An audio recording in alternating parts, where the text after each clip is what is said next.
The year is 1258. Baghdad does not wake up. It waits. Behind its walls stands the greatest city on earth, a jewel of knowledge, power, and belief. A city of libraries, hospitals, observatories, and scholars who mapped the heavens while Europe still argued with shadows. And outside those walls, stretching to the horizon like a living plague, waits an army that does not negotiate. The Mongols have arrived. Not raiders, not conquerors in the old sense, but erasers. Later chroniclers will struggle to describe what happens next. Some will write hundreds of thousands dead. Some will write 1 million. Some will whisper a number so large it sounds impossible. 2 million souls lost. Modern historians argue the math. They debate logistics, population density, exaggeration. But no one debates this. Baghdad never recovered. And the world that existed before 1258 ended in blood and smoke. Here on Crimson Historians, we don't chase comfortable numbers. We chase the moment when history breaks. Let's walk into the city on the eve of its death. Baghdad had survived everything. Founded in 762, it became the beating heart of the Islamic Golden Age. Its house of wisdom held texts from Greece, Persia, India, and Rome. Its streets were paved when others still sank into mud. The Caliph believed, sincerely, that no army would dare destroy it. After all, Baghdad wasn't just a city. It was the center of the world.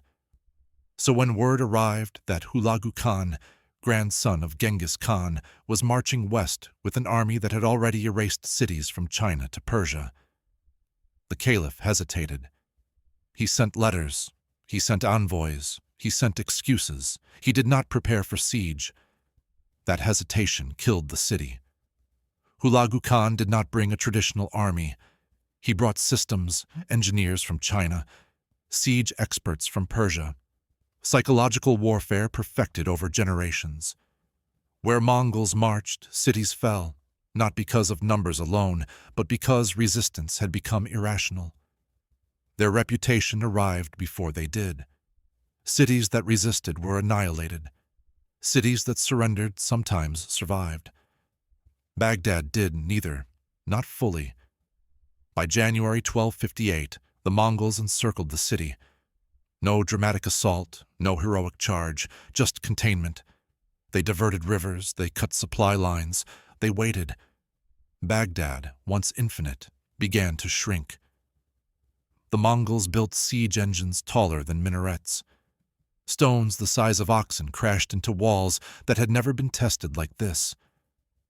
Fire pots arced over defenses, igniting neighborhoods in moments. Inside the city, panic spread.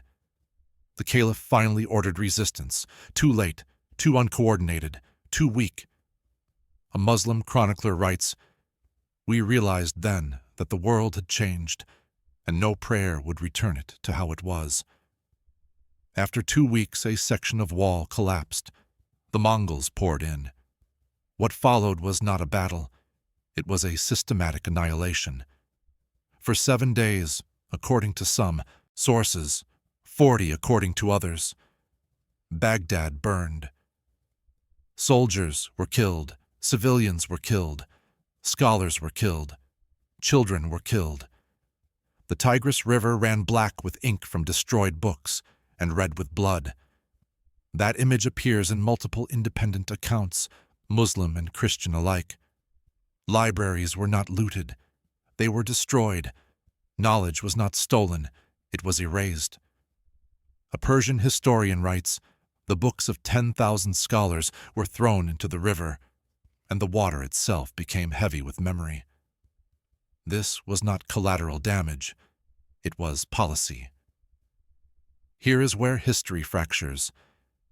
Medieval sources claim anywhere from 200,000 to 2 million dead.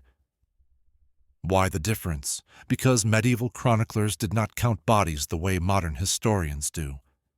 They counted the end of a world and tried to express it in numbers. Modern estimates suggest Baghdad's population may have been around 1 million, meaning total deaths likely numbered in the hundreds of thousands. But here is the uncomfortable truth. Even the lowest credible estimate ranks Baghdad among the deadliest events in human history. And many of those killed were not soldiers. They were the memory of civilization. The Caliph al-Mustasim is captured. He expects negotiation. He expects mercy. He expects his title to matter. It doesn't. Mongols believed royal blood must not touch the earth, so they wrapped him in a carpet and trampled him beneath horses. A symbolic death. An empire suffocated by its own illusions. With him died the Abbasid Caliphate, an institution that had shaped the Islamic world for 500 years.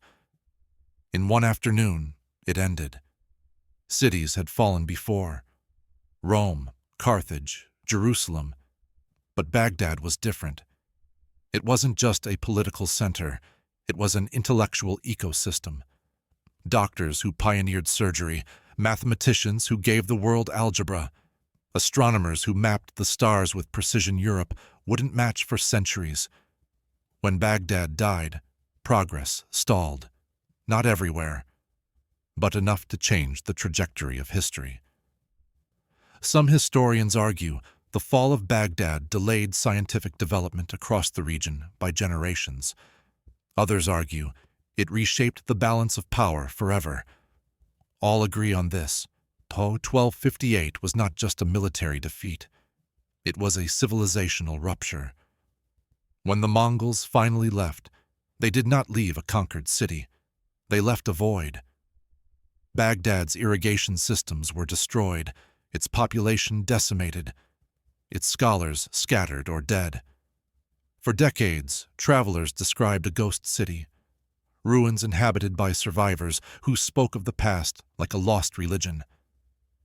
One traveler wrote, "They speak of Baghdad as one speaks of Eden, something beautiful that once existed and never will again."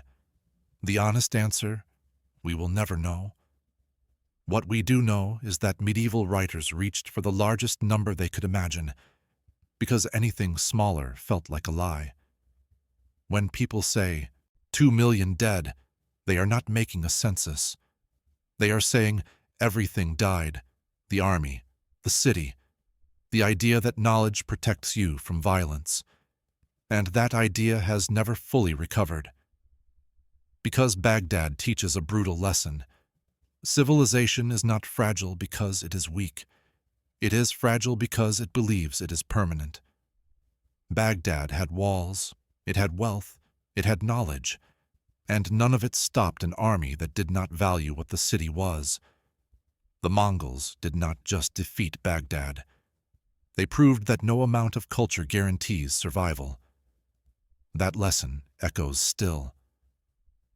If stories like this remind you why history must be told carefully, not to glorify destruction, but to understand it, then subscribe to our channel. Because the dead of Baghdad were not just victims of a siege. They were witnesses to the moment the world learned that knowledge alone does not save you. And once learned, that lesson is never forgotten.